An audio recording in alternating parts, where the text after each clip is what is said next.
Bonjour à tous, j'espère que vous allez bien. Je vous retrouve pour cette première vidéo où je vais parler de cinéma, ma grande passion. Je ne sais pas du tout si à l'avenir je vous parlerai plus souvent de films à travers la vidéo ou pas, parce que c'est pas du tout un exercice auquel je suis habituée. Mais j'ai toujours voulu essayer, enfin toujours.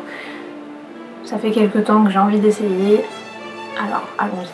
On commence donc cette première vidéo par mon avis sur le film Marguerite, qui est un film de Xavier Giannoli avec Catherine Fro et Michel Faux, entre autres, qui retrace donc l'histoire de Marguerite Dumont, une baronne excentrique des années 20 à Paris, qui est une bienfaitrice, mais qui est surtout une grande fanatique de musique classique et d'opéra, qui adore chanter, mais malheureusement qui ne sait pas chanter du tout, et dont tout l'entourage maintient l'illusion qu'elle sait chanter. Donc elle-même ne sait pas qu'elle chante mal, ou en tout cas rien n'indique dans ce sens. Il faut que je vous dise que c'est un film qui est tiré d'une histoire vraie.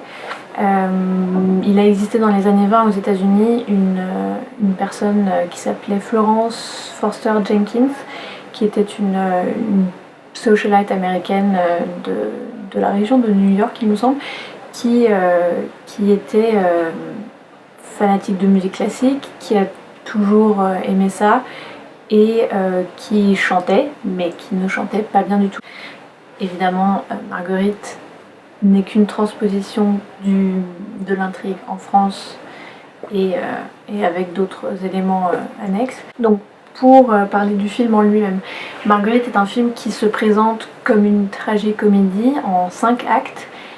5 actes qui sont vraiment tous délimités. On commence chaque acte par une scène tableau qui montre une photo de Marguerite déguisée en personnage d'opéra, et le titre de l'acte avec un sous-titre.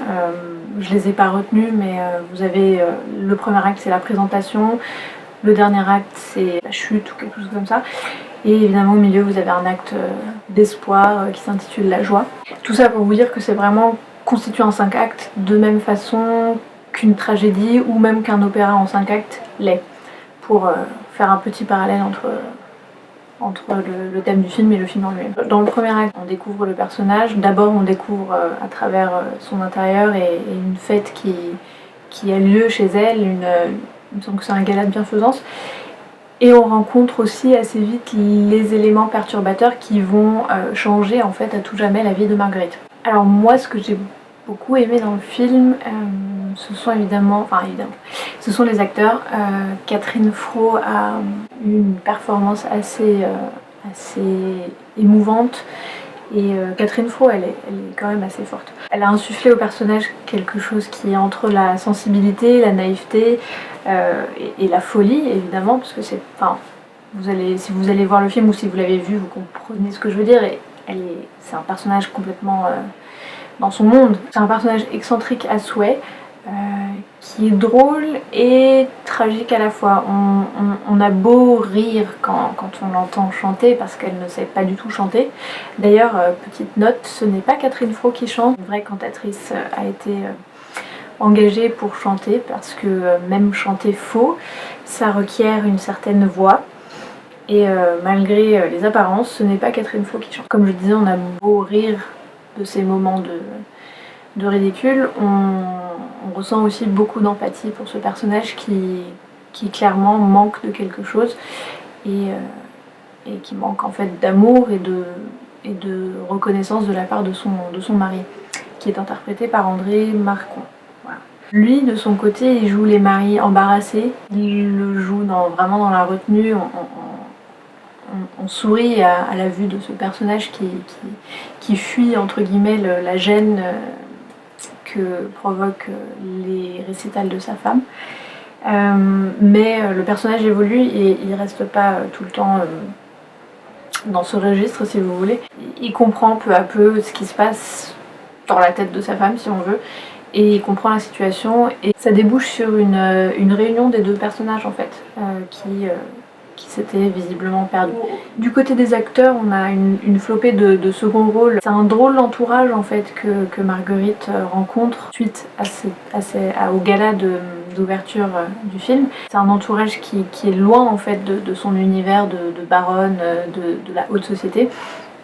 C'est un entourage beaucoup plus bohème, peut-être un peu dangereux, qui va entraîner Marguerite à sa perte finalement sans vraiment le vouloir. Ce qui est intéressant dans ce film, c'est tous ces personnages secondaires qui ont plus ou moins d'importance et dont on ne sait pas exactement s'ils veulent du bien ou du mal à Marguerite. Tous ces seconds rôles sont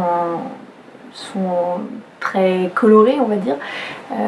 C'est un peu la bohème des années 20 avec on a un petit aperçu du mouvement dadaïste du mouvement dada. Enfin bref, vous avez compris. Ils sont tous excentriques, vous avez une femme à barbe, vous avez un chanteur d'opéra qui se travestit la nuit dans un cabaret. Vous avez aussi le journaliste donc, du début qui va être l'élément perturbateur qui... pareil, on ne sait pas exactement quelles sont ses intentions envers Marguerite. Donc c'est tout un entourage assez sombre finalement. Pour revenir un peu au thème du film, en fait on se rend très vite compte que le cœur du film ce n'est pas tant Marguerite qui chante mal ou pas, c'est vraiment l'amour et l'art qui sont au cœur de l'intrigue. Marguerite est en mal d'amour, elle cherche à reconquérir en fait son mari qu'elle sent s'éloigner et c'est en chantant toujours qu'elle essaye de capter son attention.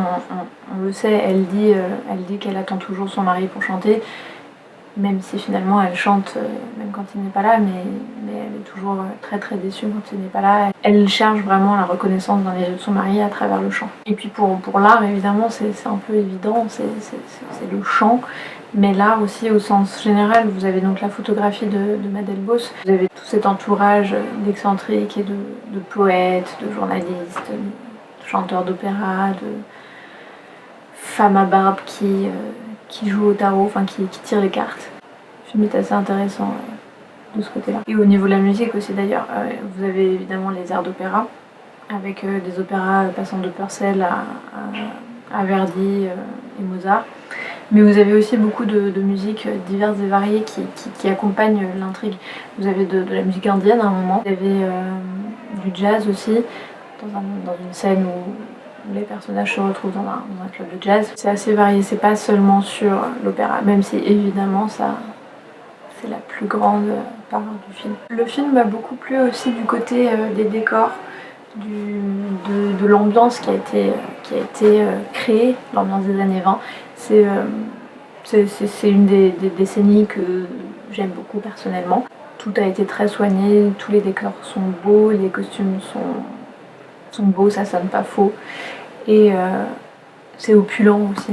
Donc c'est assez beau visuellement, c'est réussi en tout cas. Parlant de photographie aussi, le film j'ai lu quelque part que le film a été filmé avec des objectifs des années 50 qui du coup donnaient un certain cachet aux images.